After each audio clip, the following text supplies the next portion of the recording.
네, 안녕하십니까. 우리 총무 1부, 7부 목사님들 앞에서 메시지를 전하게 되어서 영광입니다. 제가 메시지 준비하면서 잘해야 되겠다 그런 생각을 했는데, 그것보다는 잘하기보다는 성탄을 즐기자, 그리고 하나님의 은혜를 나누자, 그런 마음을 하나님께서 주셨습니다. 그래서 가벼운 마음으로 목사님들 앞에 섰습니다. 자, 오늘 말씀의 제목은 임마누엘입니다. 요절은 1장 23절입니다. 다 같이 한번 읽어보겠습니다. 시작.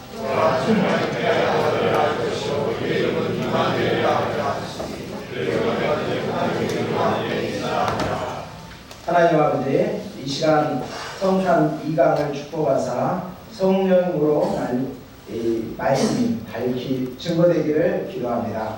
예수님 이름으로 기도합니다. 자, 1969년 7월 20일 아폴로 11호를 타고 달 표면에 첫 발을 들인 닐 암스트롱은 이것은 한 명의 인간에게 있어서 작은 한 걸음이지만 인간에게 있어서는 위대한 도약이다, 이렇게 말을 했습니다. 그러나 인류가 달에 한 발을 디딘 것보다 더 큰 역사적인 사건은 바로 하나님의 아들 예수님께서 이 땅에 탄생하신 것입니다. 마태는 이를 임마누엘이라고 하였습니다. 오늘 말씀을 통해 임마누엘의 의미를 깨닫고 은혜를 충만히 받기를 기도합니다. 자, 1절을 보겠습니다. 우리 1절 배교한 우리 선생님이 한번 읽어주실래요? 시작. 네, 마태복음은 예수님의 족보로부터 시작됩니다. 성경을 처음 읽는 사람 중에는 신약 성경을 큰맘 먹고 한번 읽어보려다가 족보가 나오자 그냥 책을 덮어버리는 사람이 있습니다. 이 족보의 깊은 의미와 은혜를 잘 알지 못하기 때문이라 생각됩니다. 제가 그랬습니다. 예수님의 족보가 있다는 것이 우리에게 무엇을 시사해 줍니까? 그것은 본문에 기록된 내용이 단순히 인간의 상상이나 호구로 쓰여진 것이 아니라 역사적 사실에 기초한 진실임을 알려주고 있습니다. 맨 먼저 마태는 예수님을 아브라함의 자손이라고 기록하고 있습니다. 왜 그랬을까요? 이 복음서는 1차적으로 유대인들을 대상으로 기록하였기 때문에 그렇습니다. 유대인들은 자기들의 조상을 아브라함으로 믿고 있고요, 여기에 대한 자부심이 대단합니다. 하나님은 아브라함을 통해서 어떤 약속을 주셨죠? 내 씨로 말미암아 천하 만민이 복을 얻을 것이다, 이렇게 말씀하셨습니다. 아브라함 후손 한 사람으로 말미암아 유대인만이 아니라 천하 만민이 구원을 받을 것이라고 약속하셨습니다. 예수 그리스도야말로 온 세상에 복을 가져다 줄 참된 복의 근원이십니다. 다음으로 마태는 예수 그리스도를 다윗의 자손으로 소개하고 있습니다. 하나님은 다윗에게 어떤 약속을 해주셨습니까? 그의 후손 가운데 한 왕을 보내주실 것인데 그 나라를 경고케 하고 영원히 그 백성을 다스릴 것이라고 약속하셨습니다. 당시 이스라엘 사람들은 이 다윗의 후손, 이 말을 메시아와 공의어로 이렇게 사용하였습니다. 자, 2절부터 6절까지의 그 족보를 한번 보겠습니다. 여기에는 특이한 점이 있습니다. 그것은 4명의 여인들이 등장한다는 것입니다. 통상적으로 이스라엘 족보에는 여인들이 기록될 수 없었습니다. 여자들은 아버지나 남편의 소유물처럼 이렇게 여겨졌으며 사람들의 수를 셀 때도 제외되었습니다. 그럼에도 예수님의 계보에 여인들을 등장시킨 이유가 무엇일까요? 더군다나 이 살아난 미국아와 같이 정상적이고 현숙한 여인을 생략한 채 그렇지 못한 여인들을 구체적으로 언급하고 있습니다. 3절의 다말은 가나안 출신 여인으로 시아버지인 유다를 속이고 그를 통해 아들을 낳았으며 라합은 여리고 출신으로 직업은 가장 천대받던 기생이었습니다. 6절에 또 룻은 어떻습니까? 모압 여인으로서 과부였습니다. 또 6절에 밧세바는 비록 이방 출신 여인은 아니지만 해족 속이었던 우리아와 결혼하였고 다윗과 더불어 간음죄를 저질렀던 여인입니다. 유대인들을 대상으로 이 복음서를 기록하고 있는 마태가 왜 이럴까요? 이는 예수 그리스도를 통해 우리에게 미치는 하나님의 은혜가 인종이나 성별이나 신분과 같은 모든 인위적인 장벽을 뛰어넘는다는 것을 보여주고 싶었던 것 아닐까요? 우리 주님은 세상의 평화의 왕으로 오셔서 십자가로 모든 담을 허무시고 모든 사람에게 하나님의 은혜를 베푸셨습니다.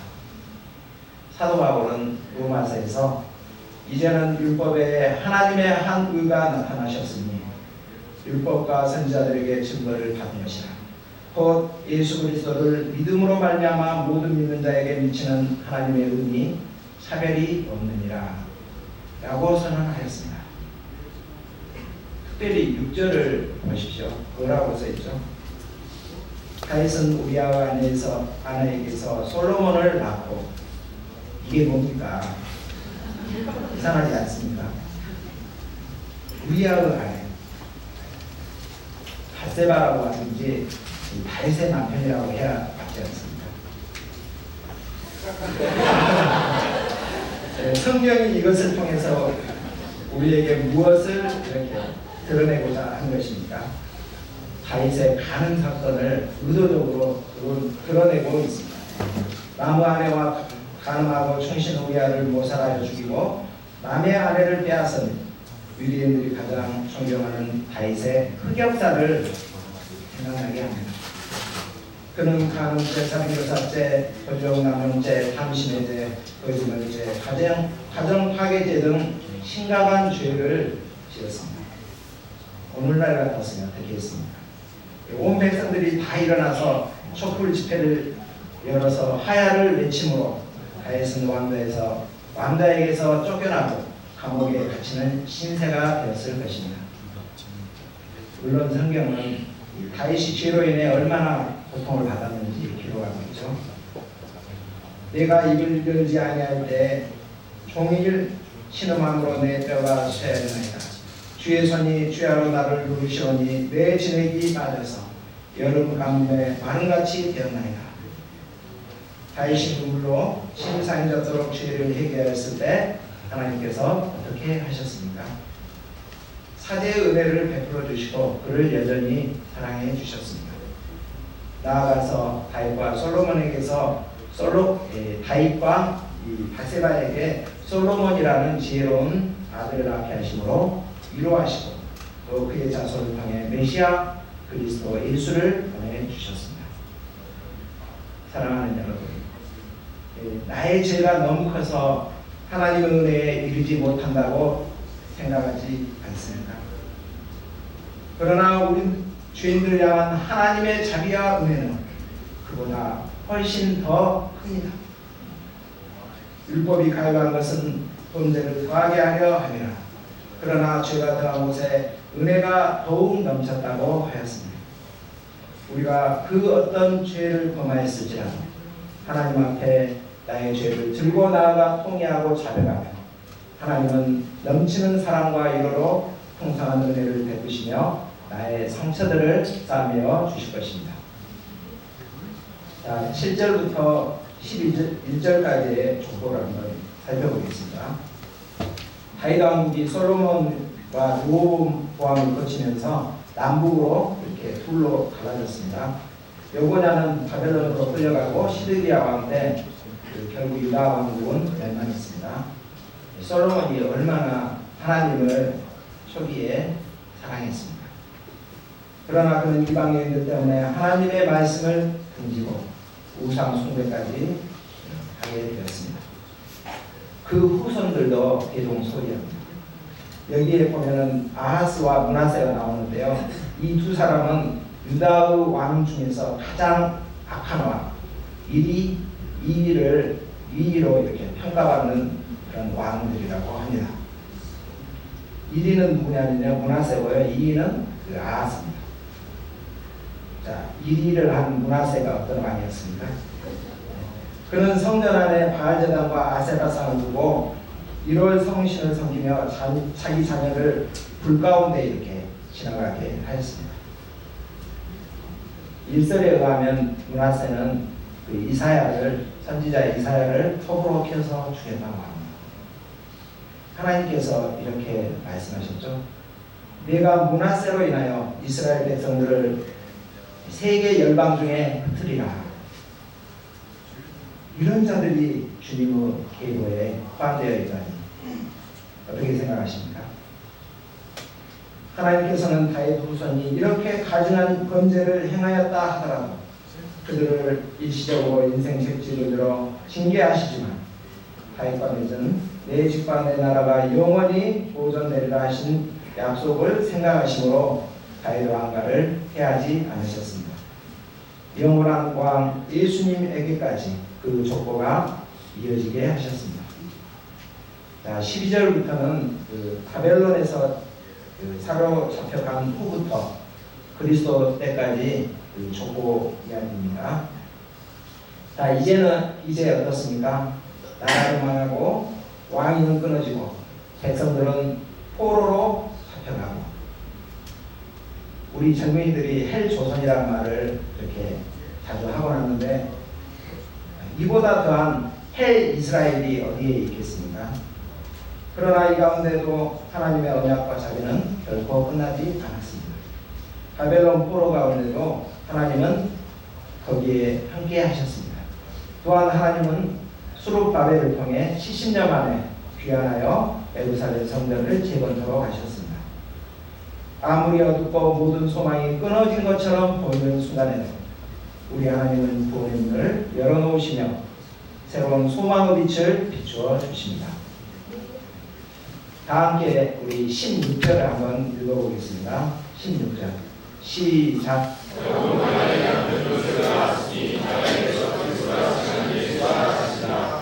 마침내 아브라함과 다윗의 후손인 요셉과 마리아 사이에서 약속된 구주 예수 그리스도가 탄생하였습니다.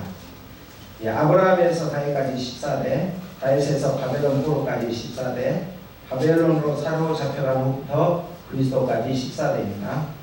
14는 완전수 7의 2배입니다. 완전한 하나님의 뜻과 섭리를 나타냅니다. 우리는 이제까지 그 예수님의 족보를 살펴보았습니다. 여기에 하나님의 역사와 인간의 역사가 참으로 대조되어 나옵니다. 인간은 끊임없이 반복하여 하나님을 버리고 죄 가운데 거하고 약속을 지키지 못하지만 하나님은 이러한 죄인들을 품고 약속을 신실하게 이루셨습니다.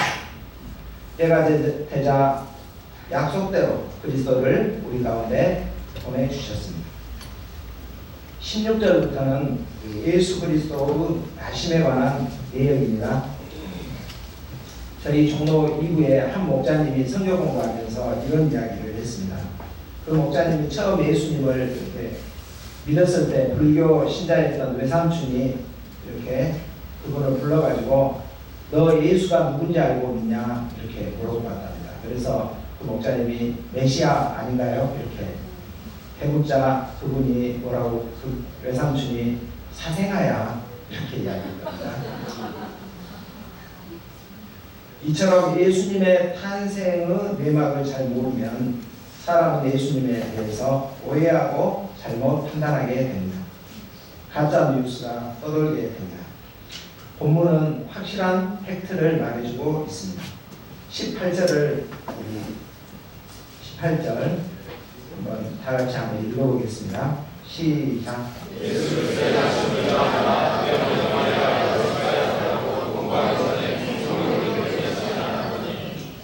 당시 이스라엘에서는 먼저 약혼을 하고 1년 후에 이렇게 결혼식을 올렸는데요.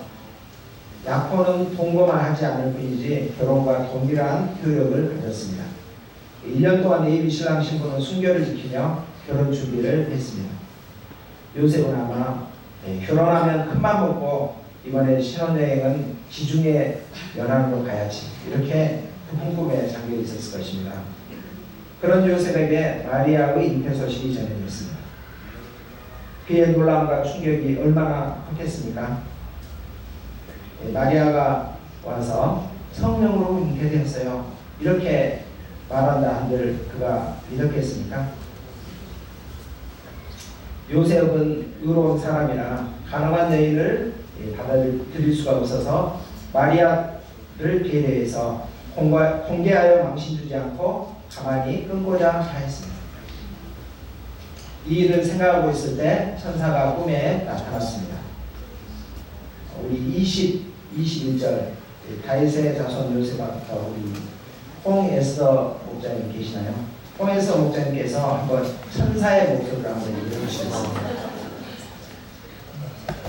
21절 다윗의 자손 요셉아에.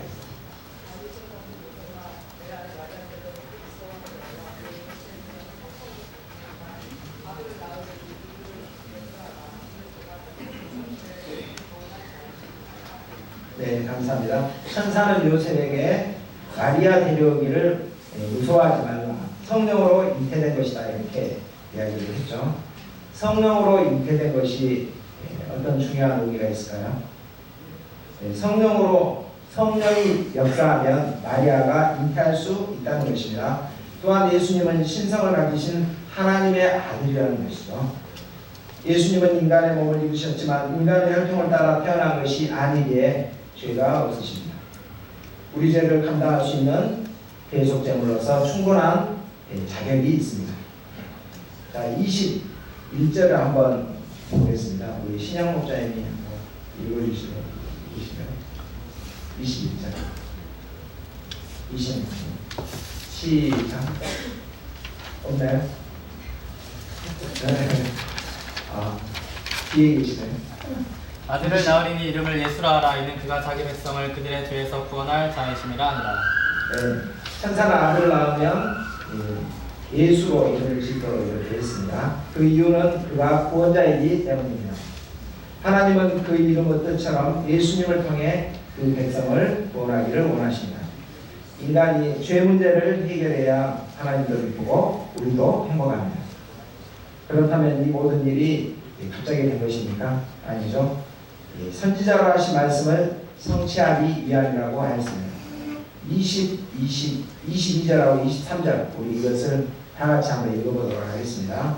시작. 이 모든 일이 것은 주께서 선지자로 하신 말씀을 이루하시니 이르시되 천하가 이렇게 하려 것이요 그의 이름은 임마누엘이라 하셨으니 이를 거듭하기를 하나님이 우리와 함께 계시다 하니라. 이 말씀은 주님이 나시기 전 약 700년 전에 선지자 이사야를 통해서 주신 말씀입니다. 이사야가 이 말씀을 선포할 당시 이스라엘 상황이 어떠했습니까? 아하스 왕이 남유다를 다스리고 있을 때였습니다.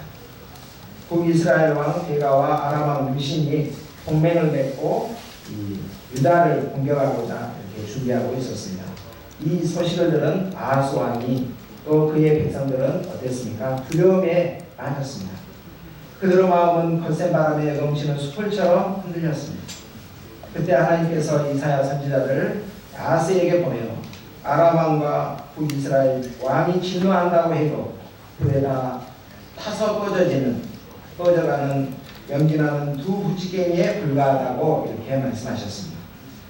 침략에 오는 두 나라는 멸망할 것이며 나라는 다시 이루지 못할 것이다, 이렇게 하시면서 두려워하지 말고 어떤 신조든 하나님께 구하라고 이렇게 하셨습니다. 그러나 아하스는 구하지 않았죠. 그는 믿음이 좋아서가 아니라 하나님을 의지하지 않겠다는 표시였습니다. 그는 강대국 아수르를 의지하여 문제를 해결하고자 하였습니다. 이에 하나님께서 일방적으로 징조를 주심으로 하나님께서 그 백성과 함께 하심을 나타내고자 하셨습니다. 보라, 처녀가 잉태하여 아들을 낳으리니 임마누엘이라 하리라. 하나님은 눈에 보이는 현실에 떨며 강대국을 의지하는 그들에게 임마누엘 표적을 통해서 하나님만을 신뢰하고 의지할 것을 강력히 요구하셨습니다. 하나님의 백성은 어떻게 살아야 합니까? 고린도후서 5장 7절을 말합니다. 이는 우리가 믿음으로 행하고 보는 것으로 행하지 아니함이로라. 마태는 예수님의 탄생이 하나님께서 우리와 함께 하심을 보여주는 증거라고 했습니다. 이를 임마누엘이라고 표현하고 있습니다. 하나님은 우리와 함께 하십니다. 결코 우리를 버리지 않습니다.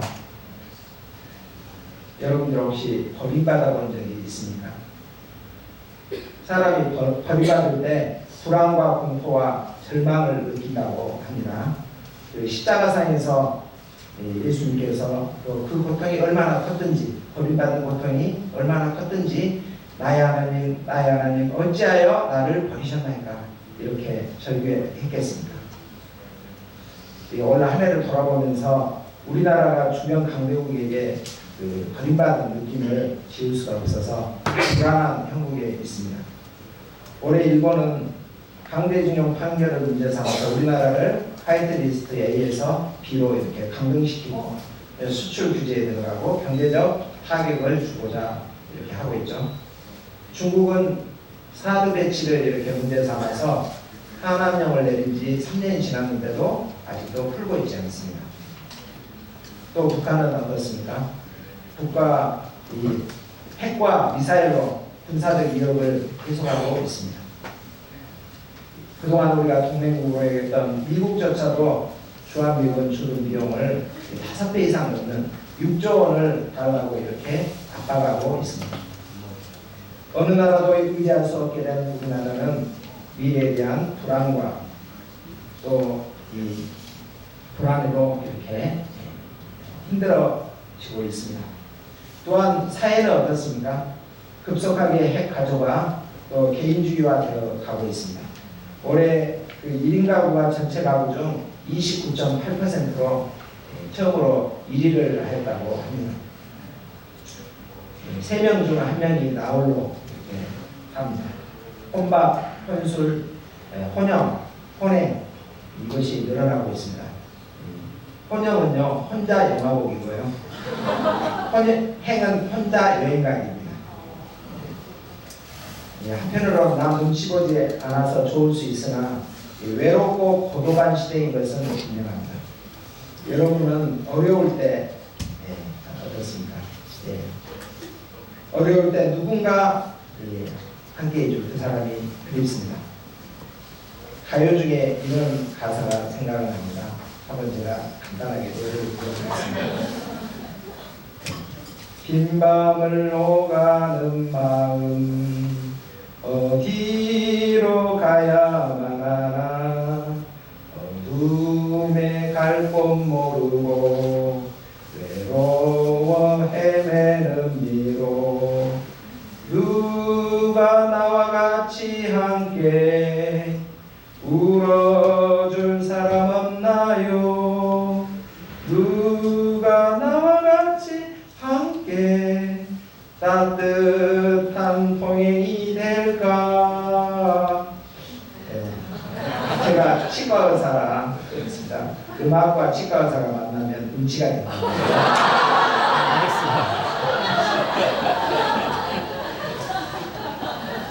우리는 누군가 나와 함께 한다면 힘이 될 것입니다. 내가 비를 맞고 있을 때 누군가 나에게 우산을 씌워준다면 행복할 것입니다. 내가 비를 맞고 있을 때 누군가 나와 함께 비를 맞아준다면 더 행복하겠죠. 근데 내가 비를 이렇게 맞고 있는데 나와 함께 비를 맞아주는 그 사람이 학생들에게 있어서는 내가 다니는 대학교 교수님이라든지 또 직장인들에 있어서는 내 회사 사장님이라면 어떻겠습니까? 얼마나 행복할까요? 얼마나 힘이 될까요? 우리 주님은 창조주이시지만 피조물인 우리와 함께하기 위해서 한 아기의 모습으로 이 땅에 내려오셨습니다. 우리와 같이 열심히 노동을 감당하시고 줄이기도 하시고 피곤하여 깊은 잠에 빠지기도 했습니다. 사단마귀의 시험도 받으셨습니다. 종국에는 우리의 죄를 위해 십자가에 달려 고통 속에서 죽음을 맛보셨습니다. 이 예수님은 우리와 함께 하신 임마누엘의 구세주요 진정한 친구이십니다. 우리의 최고의 공감 능력자이시며 우리의 모든 어려움을 해결해 주실 수 있는 그리고 도와주시는 전능한 하나님이십니다. 그것을 생생하게 체험한 사람이 이 마태복음을 쓴 마태입니다. 사람들은 세리인 그를 손가락질했습니다. 내국노라고 비난했습니다. 아무도 그와 함께하지 않고 왕따시켰습니다. 이방인 취급했습니다. 그의 깊은 한숨과 눈물을 알아주는 이가 없었습니다. 그러나 예수님은 세관에 앉아있는 그를 찾아오셨습니다. 친구가 되어주셨습니다. 그의 죄를 사해주시고 주옥 같은 천국 복음을 들려주셨습니다. 그에게 새로운 삶의 방향을 주셨고 또 12사도 중 한 사람으로 삼아주셨습니다. 예수님은 그의 망가진 삶을 새롭게 창조해 주셨습니다. 마태에게 임한 임마누엘 예수님은 상한 갈대를 꺾지 않으시고 꺼져가는 심지도 끄지 않는 긍휼과 사랑의 주님이셨습니다. 마태복음은 임마누엘로 시작해서 임마누엘로 끝납니다. 마태복음 마지막 절 28장 20절에서 예수님은 세상 끝날까지 너희와 항상 함께 있으리라 이렇게 말씀하셨죠. 부활하신 예수님은 그의 택한 백성들을 보화처럼 버려두지 않으시고 그리스도 영이신 성령과 함께 성령으로 우리와 함께 하십니다. 혹시 이 가운데 예수님을 구주로 영접하지 않고서 홀로 계신 분은 혹시 있지 않나요? 요한계시록 3장 20절을 말씀합니다. 볼지어다 내가 문 밖에 서서 듣느니 누구든지 내 음성을 듣고 문을 열면 내가 그에게로 들어가 부로더불어 먹고 그는 나로 더불어 먹으리라 이렇게 말씀하셨습니다. 예수님을 마음의 구주로 영접하시면 주님은 여러분에게 생명을 주십니다. 여러분과 항상 함께 하시고 모든 인생의 역경 가운데서 피할 길을 주시고 감당한 힘을 주시고 승리한 삶을 살게 하십니다. 저희 종로 2구에 황미듬 목사님이 있는데요. 올해 자신과 함께 하신 임마누엘 하나님에 대해서 이렇게 이야기했습니다. 회사에서 바로 위에 부장님이 계신데 회사에 출근도 안 하고 매일 술 마시고 놀기만 한다고 하였습니다. 모든 일을 황미듬 목사님에게 떠맡기고 마치 자기가 한 것처럼 행세했습니다. 7년 동안 이분 밑에서 힘들게 일하면서 어떻게 해야 할까 이렇게 고민했습니다. 몇 분에게 상담을 받았는데 어떤 분은 들이받아서 이렇게 쳐내야 한다. 어떤 분은 정리해야 한다. 또 어떤 분은 본인이 나서기보다 기도하고 기다리라 이렇게 조언을 했다고 합니다. 기도 중에 황미듬 목사님은 그 마음 가운데 하나님께서 나와 함께 하시며 그 백성을 지키신다는 믿음이 생겼습니다. 그래서 맨 마지막 조언에 따라서 하나님께 기도하고 인내하며 기다리고 이렇게 방향을 잡았습니다. 그런데 뜻밖에도 일주일 만에 부장님이 회사에서 정리되어 나가게 된다고 했습니다. 부장님과 영원히 함께하며 고통 속에서 살아야 할 것으로 생각을 하였는데 하나님께서 친히 해결해 주심을 인해 감사한다고 이렇게 하였습니다. 우리 서마가 목사님 2부에 계시는데요. 이제껏 반듯한 직장에 취업해 본 적이 없이 여러 직장을 이렇게 전전하였습니다. 현재는 그 조폭 스타일의 회장님 수행 운전기사고 회장님의 까다로운 비리를 맞추며 때론 욕설을 들어가면서 일하고 있습니다. 동역자인 서연아 목사님 암 투병 중에 있습니다. 이런 가운데 마가 목사님은 하나님을 의지하고 말씀으로 씨름할 때 나와 함께하는 하나님의 은혜로 말미암아 내 마음 평안해 이렇게 고백할 수 있게 되었다고 감사 찬양하였습니다. 올해 우리 목사님들 참으로 수고가 많으셨습니다. 저는 우리 종로의 목사님들 생각할 때 참으로 감사를 많이 합니다. 무엇보다 이제 우리는 이 감사 제목이 많이 있지만 무엇보다 우리가 감사해야 될 사람이 누굽니까? 올해 우리와 임마누엘 하신 하나님께 이렇게 감사를 해야 되겠습니다. 저도 이제 하나님께 항상 감사하는 마음이 그래서 우리 하나님께 감사하는 마음으로 하나님 함께해 주셔서 감사합니다. 한번 우리 한번 외쳐보면 좋을 것 같아요. 네. 하나님 함께 하셔서 감사합니다. 준비 시작. 하나님 함께 하셔서 감사합니다. 네. 하나님께서 이렇게 함께 하시도 감사하지만 또 우리 동역자들 함께 하셔서 참으로 감사하죠. 특히 옆에 있는 동역자들 감사합니다. 네, 특히 저는 그냥 있어준 것만도 감사합니다. 그래서 있어주어 감사합니다. 한번 동역자들 보면서 한번 서로 인사하겠습니다. 시작. 있어줘 감사합니다.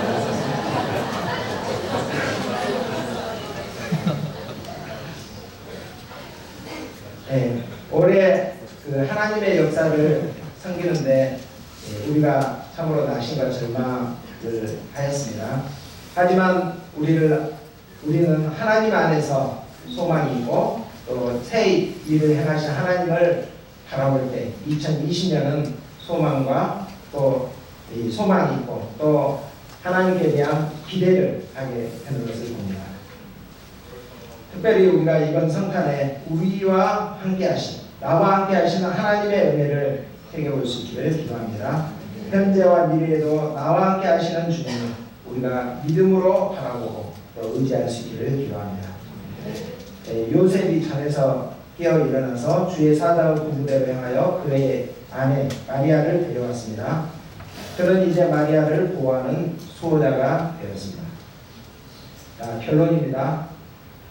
예수님의 탄생은 하나님께서 우리 죄인들과 함께 하신 임마누엘의 은혜입니다. 하나님은 우리 인생의 고통과 고독을 돌아보시고 우리와 함께 하기를 원하십니다. 이번 성탄에 우리 구주 예수님을 인격적으로 만남으로 죄사함과 영생과 자유와 기쁨과 행복을 간절히 누리기를 기도합니다. 제가 기도하고 마치겠습니다. 하나님 감사합니다. 이 죄인과 함께하기 위해 이 죄인을 구원하기 위해 이 땅에 낮아져 오심을 감사합니다. 이번 성탄에 우리가 나와 함께 하시는 하나님의 은혜를 깊이 배우고 감사하며 임마누엘 예수님을 증거하며 고독과 고통 속에 있는 내 이웃을 돌아보고 그들과 함께 할 수 있는 성탄이 되기를 간절히 기도합니다. 예수님 이름으로 기도합니다.